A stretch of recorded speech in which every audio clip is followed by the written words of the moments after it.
गिबियावनो साफ्रोम नायगिरि नोंथांमोनखौ बासायगिरि प्रभु जिसु ख्रिस्टनि मुङै खुलुमहरदों आरो लोगोसे नैबे गोदान भिडिअनि गेजेरजों नायगिरि नोंथांमोनखौ बरायदों।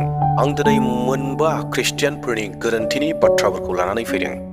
दिनै गोबां सुबुंफोरा जिसु ख्रिस्टखौ मोनबाय, गोबां सुबुंफोरा जिसु ख्रिस्टखौ नाजावबाय, नाथाय जिसु ख्रिस्टखौ नाजावनायनि उनावबो मोनबा बेबायदि मिस्टेक खामानिखौ मावगासिनो दङ, जेराव बे खामानिखौ मावनायनि थाखाय गोबां ख्रिस्टियान जिउ खुंनायाव गोबां जेंनाफोर नुजागासिनो दङ। नोंथांमोना थाम्बनेइलाव थोंजोङैनो नुनो मोनदों जे बर' ख्रिस्टियानफोरनि मोनबा गोरोन्थिफोर होननानै, नाथाय अनजागा ख्रिस्ट' प्रियफोर, बे केवल बर' ख्रिस्टियानफोरनि नङा, गासै ख्रिस्टियानफोरनिनो जेंना। नाथाय आङो जिहेतु बर'फोरनि थाखाय भिडिअखौ बनायदों, बर' रावाव लाना फैदों, बेयावहाय थाम्बनेइलाव बर' होननानै सोदोबखौ आङो बाहायदों। नाथाय बयबो ख्रिस्टियानफोरनि बे कमन जेंनाफोर, दा बेखौ नायनो थाखाय, बेखौ मोन्थिनो थाखाय नोंथाङा भिडिअखौ जोबजासिम नायदो आरो लोगोसेयैनो खावलायनो हास्थायदों जायफ्रा आंनि चेनेलाव गोदान फैदों, साबस्क्राइब खालामना लागोन चेनेलखौ, बेबायदिनो इसोरनि सोमोनांथाव बाथ्राफोरखौ खोनासंबाय थानो थाखाय। आरो लोगोसे मोनसे लाइकखौ होनानै गालांदो आरो लोगोसे नोंथाङा सानोब्ला बेफोर बाथ्राफोरखौ गुबुनफोराबो मोन्थिनांगौ होननानै अब्लाना शेयार खालामनानै होदो। ख्रिस्टियानफोरनि सेथि गोरोन्थि बेनो जाहैबाय आरजखौ मुगैनाय, नेग्लेक्टिं प्रेयार। जिउमायारि जिउ खुंनो थाखाय साफ्रोमबो ख्रिस्टियानफोरनि थाखाय आरजआ गोबां गोनांथिथार, जेरावहाय जि राहा लामानि गेजेरजों इसोरजों सानफ्रोमबोनि लोगो लाज्लायनो हायो, इसोरजों लोगोसे सानफ्रोमबो सावरायनो हायो, इसोरजों लोगोसे सानफ्रोमबो सोमोन्दोआव थानो हायो, बे राहा लामायानो जाहैबाय आरज। नाथाय जोङो दिनै नुनो मोनदों गोबां ख्रिस्टियानफोरा आरज खालामनो बायो, गोबां ख्रिस्टियानफोरा आरज खालामा, गोबांफोरा ओरैबायदि खालामनानै लादों आरजखौ गावनि गोनांथि जानाय समावल' आरज खालामनाय, बेफोरबायदिखौबो नुनो मोनदों। अनजाग्रा प्रियफोर, जेब्ला सासे ख्रिस्टियान बेक्तिया आरज खालामनायखौ नागारो, आरजखौ साइड खालामनानै दोनो, आरजखौ मुगैनानै दोनो, नेवसिनानै दोनो, अब्लाना जिउआव गोबां समस्याफोरा फैयो, फोथायनायनि खमजुरि फैयो, स्पिरिचुवेल लाइफआ डाउन जाबोयो आरो इसोरजों जिथु सोमोन्दो दङ बे सोमोन्दोफोरा गैयै जालाङो। नाथाय जोंखौ इसोरनि बोसोना थुलुंगा होयो जे जोङो सानफ्रोमबो आरज खालामथों, अरायबो आरज खालामथों, अरायबो इसोरजों रायज्लायथों, अरायबो इसोरजों सोमोन्दो लाथों होननानै इसोरनि बोसोना जोंखौ थुलुंगा होयो। बे आरज खालामनाया बबेबा समावल', दान्दिसे समनि थाखायल', मासाव खनसेल', बोसोराव खनसेल', बबेबा सप्तायाव खनसेल', बेखौ बुङाखै। नाथाय इसोरनि बोसोना जोंखौ बुंदों अरायबो आरज खालामफ्लाय, लागारबो आरज खालामफ्लाय होननानै, जेरावहाय इसोरनि बोसोना ओरैहाय बुंदों, 1 थिसलनिकियारि 5:19-18 सिरि, आरज खालामफ्लाय। 19 सिरिया मा बुंदों? आरज खालामफ्लाय। आरो मोनफ्रोमबो बाथ्रानि थाखाय इसोरखौ हामबाय होनदो, मानोना ख्रिस्ट' जिसुजों इसोरा बेखौनो नोंसोरनिफ्राय हास्थायो। Praise the lord. सानफ्रोमबो अरायबो आरज खालामफ्लायनायखौ जिसु ख्रिस्ट'आ हास्थायो, अरायबो जिसु ख्रिस्ट'जों लोगोसे कानेक्टेड थानायखौ बियो हास्थायो। बबेबा समाव दान्दिसे सम, माब्लाबा सप्तायाव खनसे, मासाव खनसे, बबेबा समखौ नङा, नाथाय अरायबो आरज खालामफ्लायबाय थानाय जिउखौ बियो हास्थायो। नाथाय अनजागा प्रियफोर, नों दान्दिसे सम साननानै नायदो, नोंथाङा बेसे इसोरजों लोगोसे कानेक्टेड जानानै दङ? नोंथाङा थारैनो आरजखौ खालामगासिनो दङ ने? इसोरजों लोगोसे कानेक्टेड जाना दङ ने? ना आरजखौ नोंथाङाबो नेवसिनानै दोनदों, सप्तायाव खनसे, मासाव खनसे खालामनानै थायो? बेबायदि खालामदोंब्ला नोंथांहा गोरोन्थि जादों। बे सेथि नम्बराव नोंथांहा गोरोन्थिया दङ।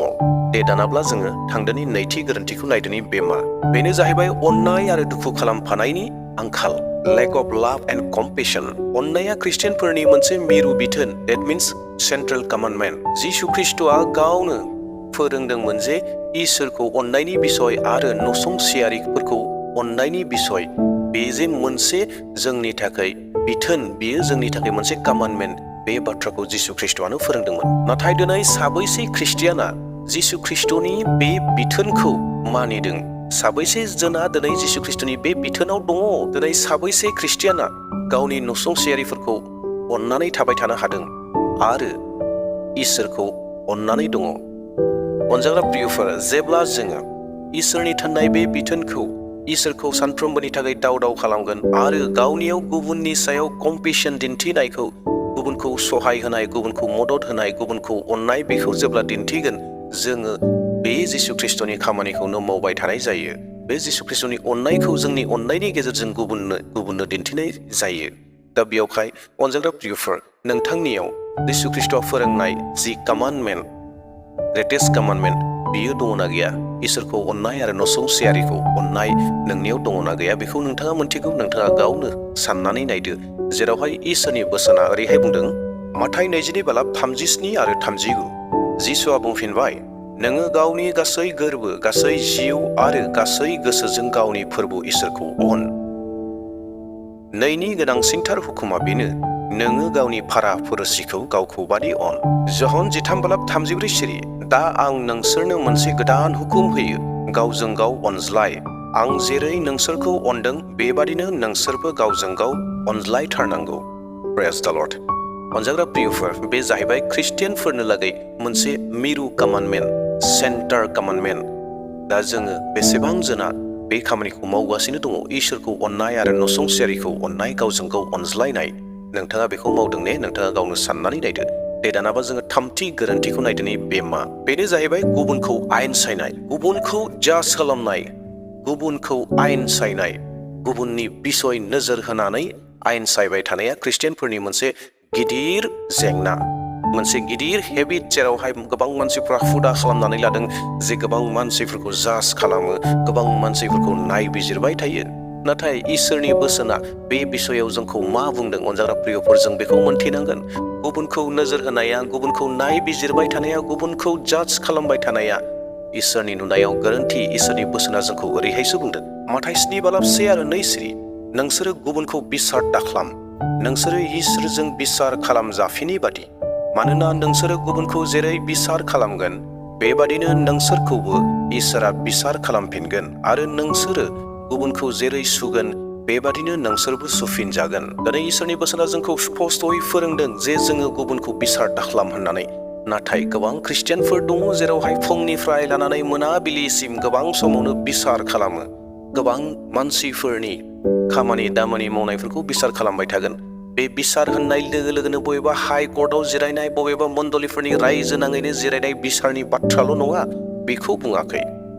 जोंनि गोसोनिफ्रायनो जोङो गुबुन मानसिफोरखौ सिन्था खालामबाय थायो जे बियो मा गानदों, मा जादों, मा लोंदों, बेयो मा खामानि मावदों, बेयो खामानि मावनाया मोजां जायाखै, बे मावनाया मोजां जायाखै। जोङो सानसेमानि बेफोर बाथ्राफोरखौ सावरायबाय थायो आरो बेफोर बाथ्राफोरखौ गोसोआव सानबाय थायो आरो गोसोआव साननानै गावनो मोनसे जाज खालामो जे बियो मोजां जायाखै, बैयो मोजां जायाखै, बिनि मावनाया मोजां जायाखै, बायदि रोखोमनि बाथ्राफोरखौ बुङो। नाथाय इसोरनि बोसोना जोंखौ बेखौ बुंदों जे नोङो बिसार दाख्लाम होननानै। अनजाग्रा प्रियफोर, नोंथाङा मा खालामो? नोंथाङाबो बिसार खालामो नामा? नोंथाङा बिसार खालामोब्ला नोंथाङा गोरोन्थि मावगासिनो दङ। इसोरनि बोसोनासो बेखौ जोंखौ मोन्थिहोदों। दे अब्ला प्रियफोर, जोङो थांदोनि दानाबा ब्रैथि मा गोरोन्थिखौ जों खालामदों? बेनो जाहैबाय बस्तुबाद आरो संसारिकजों थानाय, मेटारियेलिज्म एन्ड वर्ल्डलिनेस।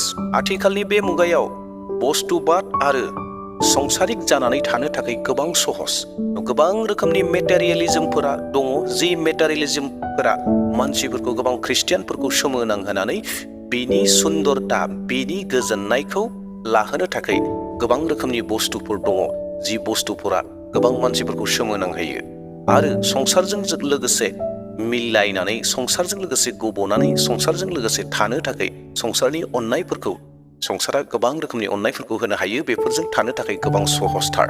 नाथाय बाइबेला जोंखौ आलादायै बुंदों, जोंनि जिथु लुबैनाय, जोंनि जिथु गब'नानै थानाय, जोंनि जिथु थानांगौ, बे संसारजों नङा। जोंनि थानांगौ, हास्थायनांगौ, लुबैनांगौआ जाहैबाय सोरगोनिजोंसो, जेरावहाय इसोरनि बोसोना जोंखौ बेखौ बुंदों। 1 जहन 2:15 आरो 16 सिरि, नोंसोरो संसारखौ एबा संसारनि मुङा मुंसेखौबो अननो नाङा। सोरबाया संसारखौ अनोब्ला बियो बिफाखौ अना। मानोना संसाराव दंनाय मानिया मोदोमनि लुबैनाय, मगननि लुबैनाय आरो संसारनिखौ लानानै गोगा जानाय, बे गासैबो बिफानिफ्राय नङा, संसारनिफ्रायसो फैयो। इसोरनि बोसोना जोंखौ मा परामर्श होदों? बे जाहैबाय संसारनिखौ अननो नाङा। सोरबा जुदि संसारखौ अनोब्ला, संसाराव थानाय बेसाद मुवाफोरखौ अनोब्ला, बियो इसोरखौ अननाय जाया। इसोरखौ अननाया मा? संसारनि लुबैनायखौ नागारजोबनाय। बेयावखायनो इसोरनि बोसोना आरोबाव ओरै बुंदों, सिगां इसोरनि रायजोखौ नायगिरग्रो, अब्लानो गासैखौबो होदेरनाय जागोन, होनाय जागोन। इसोरा जोंखौ मोनथिगौ जोंनो मा नांगौ। दा बेयावखाय जोङो गिबियावनो इसोरखौ अननो नांगोन, गिबियावनो जोङो इसोरजों थानांगोन, संसारनिखौ नागारनानै इसोरजों थानांगोन। अब्लानो इसोरा जोंनो सम बायदि गासैखौबो जोंनो होगोन। दे अब्ला प्रियफोर जोङो दानाबा बाथियाव थांदोनि मा बियो? बेनो जाहैबाय इसोरनि बोसोनखौ नेवसिनाय, इगनरिं गड्स वर्ड। साफ्रोमबो ख्रिस्टियानफोरनि थाखाय बाइबेला मोनसे बेबायदि गोथार लेखा जेराव जोंनि थांना थानांगौखौ दिन्थियो, जोंनि राहा लामाफोरखौ होयो, जों माबोरैहाय थांनानै थानांगौ बेफोर गासैखौ दिन्थियो। आरो इसोरनि फोरोंनाया बे बाइबेलाव दङ, इसोरनि कमान्डमेन्टआ बेयाव दङ, इसोरनि अननाया बेयाव दङ आरो इसोरा मानसिखौ माबोरैखौ जानायखौ हास्थायो बेफोर गासैबो बाइबेलनि गेजेरजों जोङो मोननो हायो, बाइबेलाव दं। बेयावखायनो जोङो बुंनो हायो जे ख्रिस्टियानफोरनि थाखाय बाइबेलानो सेथि गाइड खालामग्रा एबा जोंखौ लिडिं खालामग्रा गोथार लेखा होननानै जोङो मोनथिगौ एबा जोङो बुंनो हायो। बाइबेलावनो जोंनि थांना थानायनि समस्त राहा लामाफोरा दङ। जों सासे ख्रिस्टियान सुबुं जानानै, इसोरखौ खुलुमग्रा सिबिग्रा जानानै जों माबायदि थांनानै थानांगौ, जोङो मा खामानि मावनांगौ, जोङो मा जानांगौ, जोङो मा गाननांगौ, जों बोरै थानांगौ बेफोर गासैखौबो बाइबेलाव इसोरा होनानै दोनदों।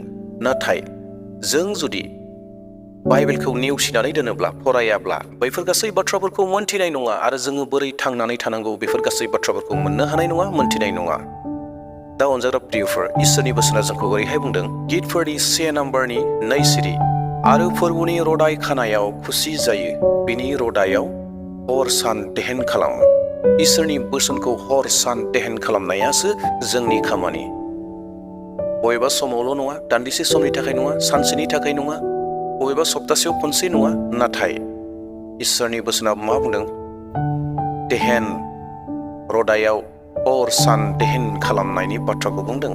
आरो लोगोसेनो इसोरनि बोसोना जोंखौ आरोबाव ओरैहाय थुलुंगा होदों, 2 तिमथि 3:16 आरो 17 सिरि।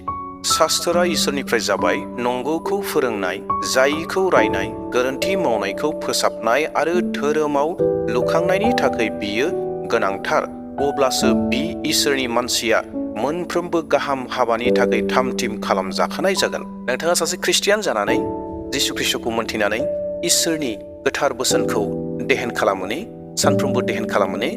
देहेन खालामो ना खालामा? नोंथाङा बेखौ गावनो मोनथिसिगौ। अनजाग्रा ख्रिस्ट' प्रियफोर, बेफोरनो जाहैबाय गासै 9 ख्रिस्टियानफोरनि कमन गोरोन्थि जानायफोर। सासे ख्रिस्टियान जानानैबो बेफोर खामानिखौ नेवसिनानै दङ।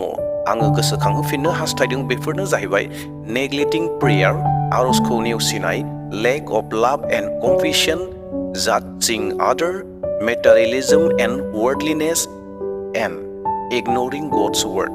बेफोरनो जाहैबाय 9 गोरोन्थिमोन जायखौ जोङो सानफ्रोमबोनि थांना थानाय समावहाय जोङो मावबाय थायो। नोंथाङाबो जुदि बेफोर गोरोन्थिखौ मावबाय थादोंब्ला सुद्रायना लानायनि सम। नोंथाङा सासे आरज खालामग्रा, नोंथाङा सासे अनग्रा, गुबुनखौ अनग्रा, इसोरखौ अनग्रा, आरो नोंथाङा जेन गुबुनखौ जाज खालामा, आरो नोंथाङा जे संसारखौ अना, आरो नोंथाङा जेन सासे इसोरनि बोसोनखौ फरायै नङा फरायग्रा जों जेन जाने। दानो जोंनियाव खाबु दं, सम दं, जोङो बेफोर गासैयाव जुदि गोरोन्थिखौ खालामबाय थादोंब्ला, गोरोन्थिखौ खालामाब्लानो सासे आरज खालामग्रा जानि, सासे इसोरखौ अनग्रा जानि, गुबुनखौ अनग्रा जानि, आरो गुबुनखौ जाज खालामालाफानो जोङो थानि, आरो मेटारियेलिज्म, वर्ल्डलिनेस, संसारिक जाना थायालाफानो इसोरनिखौ हास्थायनि आरो इसोरनि बोसोनखौ जोङो देहेन खालामबाय थानि। देवब्ला प्रियफोर, नोंथाङा बहा दङ बेखौ नोंथाङा मोनथिगौ। बबे मोनसेयाव गोरोन्थि जानानै दङमोन नोंथांहा बेखौ नों मोनथिबाय, ना गासैबो गोरोन्थि जानानै दङ, ना बबेबा मोनसे मोननैयावल' गोरोन्थि जानानै दङ, बेखौ नोंथाङा सेलेक्ट खालामनानै लादो आरो नोंथाङा गावनो सुद्रायनानै लादो। देवब्ला प्रियफोर, उननि समाव मोनसे गोदान भिडिअ लाना फैसिगोन। दिनैनि थाखाय बेसेयावनो दोनथ'नो हास्थायबाय। प्रेज द लर्ड, हालेलुया, जय मसीह। Thank U.